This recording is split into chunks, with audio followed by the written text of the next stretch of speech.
Demonstrate कहा गया है इसको, और 2016 के अंदर एक सफल परीक्षण उड़ान भरी थी इसने, ये भारत के द्वारा जो विकसित किया गया है। गूगल की नई पॉलिसी।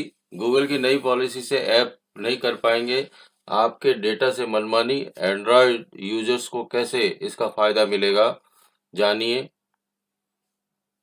टेक्नोलॉजी दिग्गज। गूगल एंड्रॉयड मोबाइल ऐप्स की प्राइवेसी सेटिंग में बदलाव करने जा रहा है।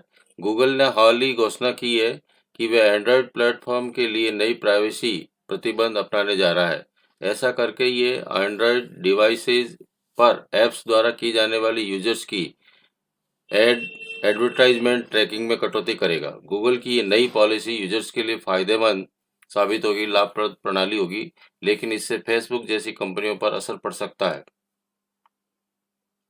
एंड्रॉयड यूजर्स की प्राइवेसी के लिए गूगल की नई पॉलिसी तैयार की जा रही है। दुनिया की सबसे बड़ी tech company Google and Android mobile users की प्राइवेसी जो है वो सुरक्षित बनाने के लिए नई पॉलिसी ला रहा है। इसके तहत गूगल अपने एंड्रॉयड इकोसिस्टम के लिए एक प्राइवेसी सैंडबॉक्स डेवलप कर रहा है, और गूगल अपने क्रोम ब्राउजर्स के लिए 2019 में भी ये पॉलिसी लागू कर चुका है। गूगल की एंड्रॉयड के लिए नई प्राइवेसी पॉलिसी में क्या खास होगा? इस पॉलिसी के जरिए ऐप्स द्वारा यूजर्स के डेटा को थर्ड पार्टी के साथ शेयर किए जाने को सीमित किया जाएगा। सीधे शब्दों में ये कहा जाए कि गूगल अपने एंड्रॉयड प्लेटफॉर्म के लिए एक नया प्राइवेसी टूल डेवलप कर रहा है, और जो ये ऐप्स द्वारा यूजर से जुड़े एडवर्टाइजमेंट डेटा कलेक्शन को सीमित कर देगा। ऐप्स को बनाने वाली कंपनियां यूजर्स के एडवर्टाइजमेंट डेटा का इस्तेमाल करने अपने ऐप्स में यूजर्स के एडवर्टाइजमेंट बिहेवियर को ट्रैक करने में करती है। दरअसल जब कोई भी यूजर्स अपने फ़ोन से कोई भी एडवर्टाइजमेंट सर्च करता है, तो उसके फ़ोन में मौजूद ऐप्स उसके द्वारा सर्च बिहेवियर पर नज़र रखता है, यानी उसके सर्च बिहेवियर को ट्रैक करता रहता है। अगर इसको एक सामान्य उदाहरण के द्वारा समझा जाए तो आपने लेट सपोज आपने गूगल को ओपन किया और आपने क्या किया कि आपने कोई भी प्रोडक्ट का नाम डाल दिया, जैसे मोबाइल का ही डाल दिया, आईफोन अगर आप देखना चाहते हैं तो आप उसको सर्च में देखेंगे। सर्च में आपने एक दो वेबसाइट विजिट की, जैसे आप गए फ्लिपकार्ट के ऊपर। फ्लिपकार्ट अब ऐप आपको बार बार, अगर आप फ्लिपकार्ट पे जाकर देखेंगे प्ले स्टोर से जो आपने ऐप डाउनलोड किया है, तो उसके अंदर फ्लिपकार्ट आपको बार बार उसी मोबाइल का ऐड दिखाएगा, ताकि आपकी इंटेलिजेंसी आईक्यू वर्क करती है। तो उस माध्यम से क्या होता है कि आप उसे ही बार बार वो आपको यही ऐड दिखाएगा, ताकि वो आपको ये कहना चाह रहा है कि आप इसमें देखिए खरीदिए, देखिए खरीदिए। तो इस तरह से उनके मानसिकता के साथ खेलने का प्रयास किया जाता है दूसरी कंपनियों द्वारा, दूसरे ऐप्स द्वारा।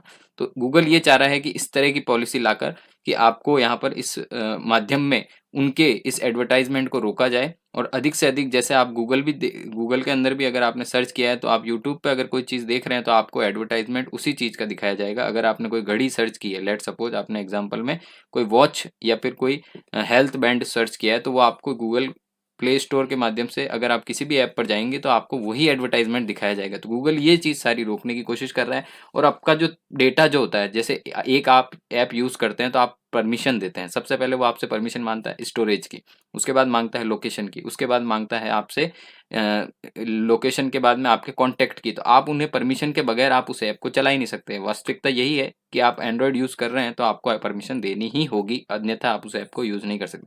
वो सारा डाटा क्या करता है कि जब आप नेट यूज़ करते हैं तो उसके दरमियान वो सारा डाटा उस थर्ड पार्टी, जैसे पहला जिसने बनाया है उसके सर्वर पर सेव होता रहता है, जिसके माध्यम से आपको यहाँ पर भविष्य में परेशानियां हो सकती है। इस बारे में थर्ड पार्टी ऐप को रोकना जा रहा है। यूजर्स के इस डेटा का यूज ऐप्स न केवल यूजर्स को उसके इंटरेस्ट के हिसाब से टारगेट एडवर्टाइजमेंट दिखाने करते हैं, बल्कि ये कई बार ये डाटा थर्ड पार्टी यानी दूसरी कंपनियों को भी भेज दिया जाता है। गूगल इस नई पॉलिसी में टॉपिक का फॉर्मूला अपनाएगा, जिसमें एडवर्टाइजर्स को यूजर्स की रुचि और टॉपिक के बारे में पता चल जाएगा, लेकिन उसे ये नहीं पता चलेगा कि यूजर ने कौन सी वेबसाइट सर्च की है। गूगल की पहल इस कंपनियों के लिए झटका साबित हो सकती है कि जो कस्टमर बिहेवियर को ट्रैक करके उन्हें ऐड दिखाकर या डेटा को किसी थर्ड पार्टी को बेचकर पैसा कमाती है। इस नीति से गूगल का उद्देश्य ये है कि यूजर्स की प्राइवेसी पॉलिसी और कंपनियों की एडवर्टाइजमेंट की बीच बैलेंस बना रहे, संतुलन बना रहना चाहिए।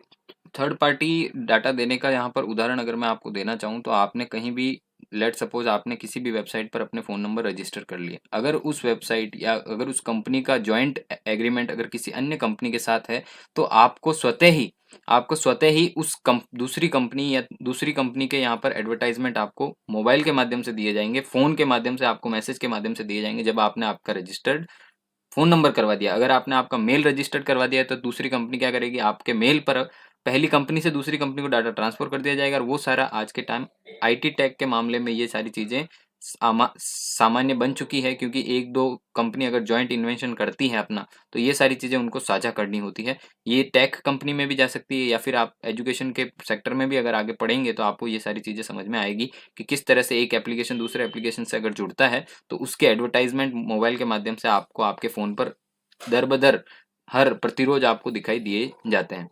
गूगल ने ये भी कहा है कि एंड्रॉयड यूजर्स की एडवर्टाइजमेंट आईडी की जगह लेने वाली नई प्राइवेसी फर्स्ट पॉलिसी डेवलप कर रहा है।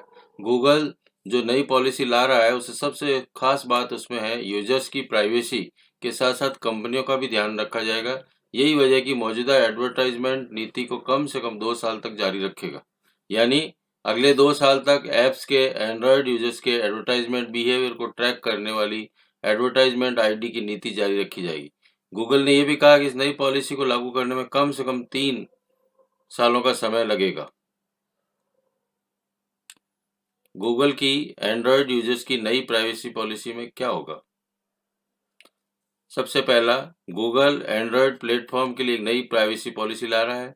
इस पॉलिसी के ऐप्स के यूजर्स एडवर्टाइजमेंट डेटा कलेक्शन की सीमित कर देंगे। ऐप्स एंड्रॉयड यूजर्स के साथ एडवर्टाइजमेंट बिहेवियर को ट्रैक करेगा। यूजर्स के विज्ञापन डेटा के साथ कंपनियों को उन्हें विज्ञापन दिखाती है। यूजर्स का एडवर्टाइजमेंट डेटा कई बार ऐप्स दूसरी कंपनियों को बेच देते हैं। नई पॉलिसी लागू करने के लिए गूगल कंपनियों को देगा 2 साल का समय। क्या होता है advertisement ID? Google advertisement ID एक यूनिक आईडी होती है जो यूजर्स के डिवाइस, स्मार्टफोन, टैबलेट, कंप्यूटर की पहचान कर लेती है। यूजर्स की एडवर्टाइजमेंट आईडी के लिए अक्सर कंपनियां कंज्यूमर्स की एडवर्टाइजमेंट सर्च से जुड़ी जानकारी को ट्रैक करती रहती है और उन्हें शेयर करने में मदद करती है। एप्पल की प्राइवेसी पॉलिसी से फेसबुक जैसी कंपनियों को हुआ अरबों का नुकसान। गूगल से पहले पिछले साल एप्पल ने अपना आईफोन स्मार्ट यूजर्स के लिए नई प्राइवेसी पॉलिसी की घोषणा की थी। एप्पल की नई पॉलिसी के मुताबिक उनके यूजर्स के पास एडवर्टाइजमेंट ट्रैकिंग करने वाले ऐप्स को ब्लॉक करने का ऑप्शन है, और इसके अनुसार आईफोन यूजर्स को अपने फ़ोन में कोई भी ऐप खोलने के लिए ऑप्शन दिखेगा, जहां उनके साथ उसे ऐप को एडवर्टाइजमेंट के लिए ट्रैक करने की अनुमति देने या न देने का ऑप्शन भी होगा। एप्पल के इस बदलाव का प्रभाव उन दिग्गज इंटरनेट कंपनियों पर पड़ा है जो कमाई के लिए एडवर्टाइजमेंट पर ही निर्भर करती है। पिछले सप्ताह ही आपने न्यूज़ सुनी होगी कि एप्पल की इस नई पॉलिसी से फेसबुक को बहुत बड़ा तगड़ा झटका लगा है। दिन ब दिन फेसबुक के शेयर्स जो हैं वो गिरते जा रहे हैं शेयर मार्केट के अंदर, और उसकी वैल्यू जो है वो भी उस कंपनी की जो वैल्यू है वो भी दिन ब दिन गिरती जा रही है, और यूजर्स हैं वो भी यहाँ पर घटने का प्रयास हो रहा है। तो ये सारी चीज़ें गूगल के माध्यम से भी अब और बड़ा झटका फेसबुक को लगने वाला है। आने वाले समय में देखते हैं फेसबुक के साथ क्या होता है। फेसबुक की पेरेंट कंपनी मेटा ने हाल ही में कहा कि एप्पल की इस प्राइवेसी पॉलिसी से उसे इस साल करीब 10 अरब डॉलर यानी करीब 7.4 लाख करोड़ रुपए का नुकसान होने की संभावना बताई गई। इस खबर में मेटा के शेयरों में जबरदस्त गिरावट आ गई और एक ही दिन में कंपनी की मार्केट वैल्यू जो है 232 अरब डॉलर घट गई। इसे मेटा का मार्केट कैप 600 अरब डॉलर था, जो 4.4 लाख अरब डॉलर से नीचे आ गया। पिछले साल जून में मेटा का मार्केट कैपिटल 1 खरब डॉलर था। एप्पल से अलग होगी गूगल की ऐप्स के लिए प्राइवेसी पॉलिसी। गूगल ने इशारा कर दिया है कि वे एप्पल के रास्ते पर नहीं चलेगा। कंपनी ने अपने बयान में बिना एप्पल का नाम लिए उसकी ऐप ट्रैकिंग पर प्रतिबंध लगाने की आलोचना करते हुए कहा है कि अन्य प्लेटफॉर्म ने एडवर्टाइजमेंट प्राइवेसी के लिए एक अलग दृष्टिकोण अपनाया है, जिसने डेवलपर्स और एडवर्टाइज के द्वारा यूज की जाने वाली मौजूदा तकनीकों को स्पष्ट रूप से बैन लगा दिया जाएगा। एप्पल की इस नई प्राइवेसी पॉलिसी पर सवाल उठाते हुए गूगल ने कहा कि ऐसे नियम अप्रभावी साबित हो सकते हैं। यूजर्स, प्राइवेसी और डेवलपर बिजनेस पर बहुत बड़ा बुरा प्रभाव पड़ सकता है। एप्पल और गूगल की प्राइवेसी पॉलिसी में क्या अंतर है, डिफरेंस क्या है, इस बात को भी अपन जान लें। एप्पल आईफोन यूजर्स के लिए पिछले साल लाया गया था और नई प्राइवेसी पॉलिसी थी, लेकिन आईफोन यूजर्स के पास विज्ञापन ट्रैकिंग करने वाला ऐप्स को ब्लॉक करने का ऑप्शन है। आईफोन यूजर्स के पास ऐप्स को विज्ञापन की ट्रैकिंग की अनुमति देने या नहीं देने का विकल्प भी है। एप्पल की पॉलिसी से फेसबुक को 2022 में 7.4 लाख करोड़ रुपए का नुकसान का अनुमान बताया गया है। गूगल की पॉलिसी एप्पल को जितनी सख्त नहीं होगी, कंपनियों को देगा 2 साल का मौका। गूगल ने एप्पल की पॉलिसी की आलोचना करते हुए कहा है कि इसके परिणाम और भी बुरे हो सकते हैं। गूगल की पॉलिसी से फेसबुक जैसी कंपनियों पर पड़ेगा क्या असर? गूगल को ऐप्स को लेकर आने वाली इस नई प्राइवेसी पॉलिसी फेसबुक जैसी उन कंपनियों पर असर पड़ सकता है जो ऐप्स के जरिए यूजर्स के एडवर्टाइजमेंट बिहेवियर को ट्रैक करने पर निर्भर करता है। एप्पल की प्राइवेसी पॉलिसी में बदलाव से फेसबुक को जबरदस्त नुकसान हुआ है, लेकिन माना यह जा रहा है कि एप्पल से उलट गूगल की प्राइवेसी पॉलिसी कंपनियों को उतना नुकसान नहीं पहुंचेगा। दरअसल दरअसल गूगल सीधे कंपनियों से यूजर से एडवर्टाइजमेंट बिहेवियर ट्रैकिंग को ब्लॉक नहीं कर रहा है, बल्कि उसके लिए तैयार होने के लिए कंपनी को 2 साल का समय दे रहा है। प्राइवेसी पॉलिसी पर ध्यान केंद्रित करने के लिए गूगल दुनिया भर की सरकारों की नाराजगी से भी बचने की मदद मिल सकती है। दरअसल हाल ही के समय में सरकारें कंज्यूमर अपने पर्सनल डाटा को लेकर ज़्यादा जागरूक हो गई, चिंतित है। गूगल ने कहा है कि रेगुलेटर्स के साथ मिलकर ही